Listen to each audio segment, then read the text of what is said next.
Morning mga mare. Luto po tayo today ng mangga. Munggo. Ito po yung ating baboy.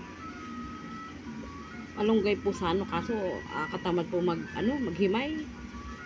Kasi medyo hindi maganda yung pakiramdam natin. Tsaka sibuyas, tsaka yung taba. Gawin natin mantika niya. At meron tayong dambraso charon. Po mga mare. Bumunggo po tayo today. Ito po yung ating napakuluan kong munggo.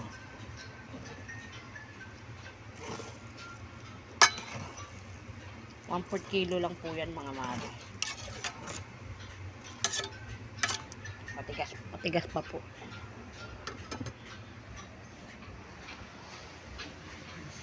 Munggo tayo at saka pritong isda. Yung pong gagawin natin today mga mare.